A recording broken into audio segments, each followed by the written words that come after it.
actually, and I want to know from which country you came to India, and what was your previous name, and when did you came in Islam, and when did you gain Islam, and what name you choose for you, Islamic name, and then when you became Shia, and what are the reasons to converting Islam and then converting Shiaism? Okay, so many questions. Three questions are there. Yeah, many questions. First of all, I'm French, and I was born Christian. I was a staunch Catholic. I was Catholic. What was your Catholic name? Jean. Jean. Jean. Jean. And then you converted in Islam. What was the reason? I converted to Islam when I traveled to Syria.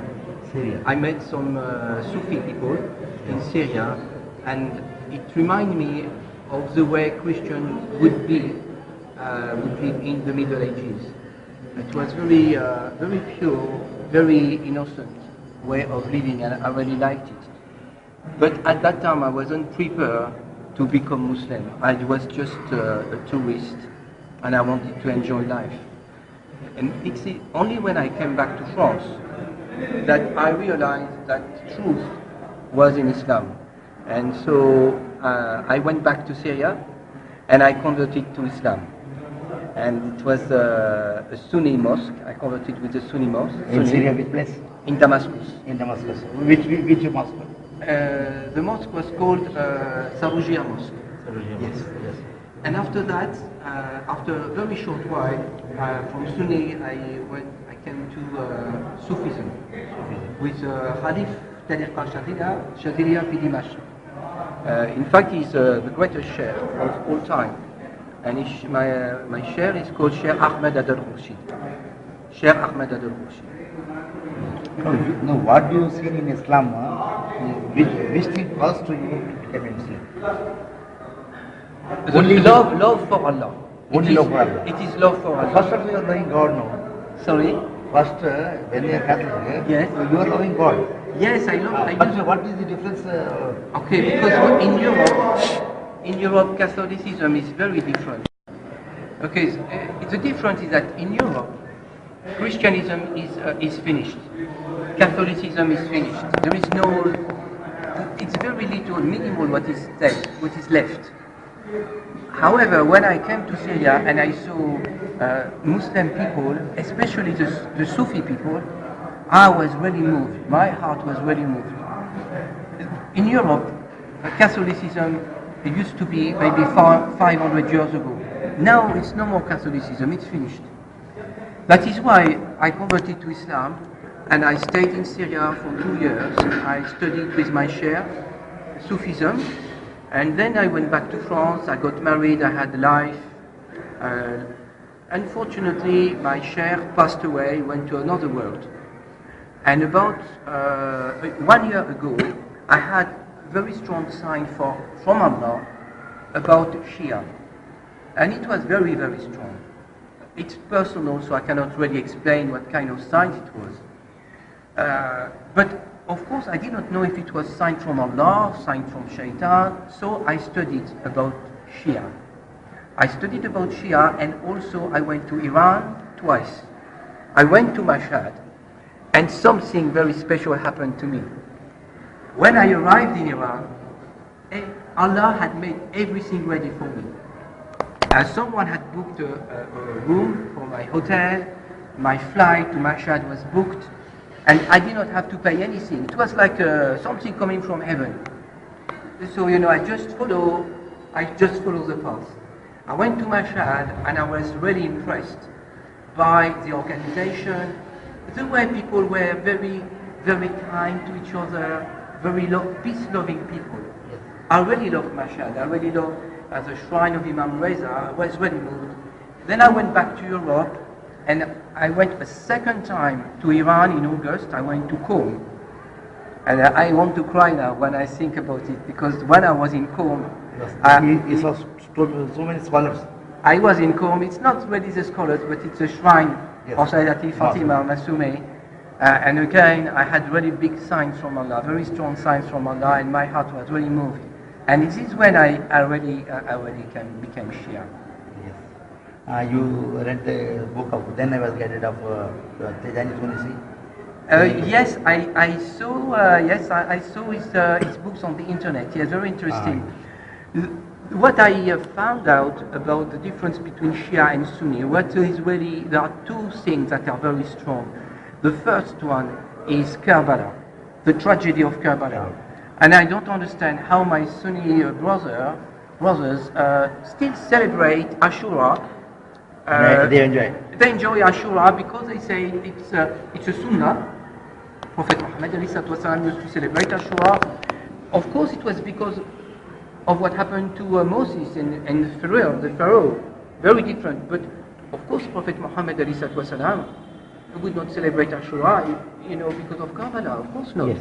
So this is something that for me it's a no-go area. I mean, how can you celebrate Ashura for something that happened 2,000 years ago, 3,000 years ago, about Pharaoh and what happened to Imam Hussein and all the family of Prophet ﷺ. So this is something, that's the first point. The second point I find very, very strong against Sunnism, but it doesn't work, is the way they talk about Sayyidati Fatima, radiallahu anha. They say that they said that Sayyidati Fatima wanted to die because she wanted to meet Prophet Muhammad. But Sayyidati Fatima, she was a mother. When you are a mother, you don't want to die, you want to live for your children. And she was a wife. And when you are a wife, you want to live for your husband. How can you say that she wanted to die? The story of the Sunni says... No, she don't want to die. No, I know, but this is what the Sunni says. Yeah, yes. This is what the Sunni says. The Sunni story is, she was very sad when Prophet Muhammad passed away, and she never smiled anymore. Then, one day, after 6 months, she woke up very smiling, very pleased, very joyful, and people say, what happened? Why you are so happy? And she said that, please put my bed in the middle of the courtyard. She went on her bed, she lay on her bed, and she died. This is the story from the Sunni.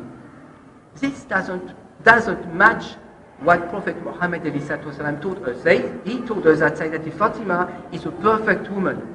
There are 4 women that are perfect. There is Asya, Maryam, Khadija, and Sayyidati Fatima. So if Sayyidati Fatima is perfect, how come she forget about her children and her husband? Especially Sayyidati Fatima was an orphan. She lost her mom, and she knows what it is to be an orphan. So she doesn't want that for Zainab, for Hassan, for Hussein. So the story doesn't match the reality. And if you read what the Shia said about the Sayyidati Fatima, then you start to understand that what the Sunni do, they undress Sayyidati Fatima to dress Omar. So for me, there are those two things. He took the fire and wood on his... Yes, exactly, on the house. And also there is also another thing, is that in Sunnism, we are taught that the 4 caliphs are the same. Abu Bakr, Omar, Osman, Ali, they are at the same level. No, I am sorry, because Sayyidina Ali was born in the Kaaba. Yeah. And when you say that to the Sunni, to my Sunni brother, I say, do you know, they don't know. They say, no, yes, yes. If you study, if you check, then you realize it's true. No, but that miracle is not born in Kaaba. Miracle was the wall of the Kaaba was open for him. I did not know that. That is a miracle, no? I did not know about that. But when he wants to born, her mother gone to Kaaba and told God, oh God, I am the slave of you, to help me. Because I am having the pain of delivery, etc. And then when she asked for Allah, that relieve the pain of Allah, and the door has not the door is opened, the side wall has broken. The wall has opened, and still, inshallah, if you go to Kaaba, you can find it at the behind of the door of Kaaba, and you see in the right side at the corner, this was opened. And so many kings, they want to remove that, and they want to put some something to that to cover it. Yes. But still from 1,400 years ago, so many kings they tried to hide it. What is it? You can go and see now also. Inshallah, Because inshallah. yesterday, 2 years back, 2.5 years back, I got to Makkah and I saw that. But I took the photo, I don't know how they came. Okay, so Sayyidina Ali was very different from the other caliphs. For example, in Uhud, he stayed with Sayyidina Rasulullah while Osman escaped. The Prophet told me, no, and whom I am the master, and Ali is his master. He didn't tell to anyone. Yes, there are many things like that. Yes. And then after 25 years also, he was kept quiet. If he took the sword, that he can take the first caliph he also. But he know, one thing if you do with the sword, yes. it will solve. So many people they are sleeping. Maybe the people they get out from bed, and then after 25 years after they found who is Ali, and then they told him to take care. And then Muawiyah also, and then he was not ready to accept his caliph and kingdom, and then he was the governor of Syria, and then he told, no, I will not accept your caliph, I am the caliph, and he was the independent caliph of Syria. Alhamdulillah. There, and then the Genghis Siffin was started now. Yes. Genghis Siffin from It's a war between yes. Ali and Muawiyah. From there, the Sunnism and Shiism spread. Yes. That spread from India, Sunnism and Shiism, Shia Ali. And then it was from at the time of Muawiyah, it spread more. You know, when I was in Qom, something happened. Is that at that time my sheikh passed away. He passed away, and you know, all those kind of coincidences made me to think, okay, my Sheikh Ahmed al-Rashid is a Khalif of Sayyidina Muhammad. When Sayyidina Muhammad passed away, you have to choose who is going to be your Khalif. Abu Bakr, Umar, Osman, or Ali. I am Sufi, and in Sufi we have a silsila, and the silsila goes to Sayyidina Ali. In the silsila there is no Abu Bakr, no Umar, no Osman, no Sunni at all. No silsila. So this is one of the reasons why also I am Shia. Many reasons, and also from Allah, many signs. No, I was Muhammad Malik. Muhammad Malik. Muhammad Malik, yes. Muhammad Malik, yes. They want to thank you and that you have given them so many things from Mysore Shia link. They want to spread. They are having one. You are most welcome. Yes. You are most welcome. It's my pleasure.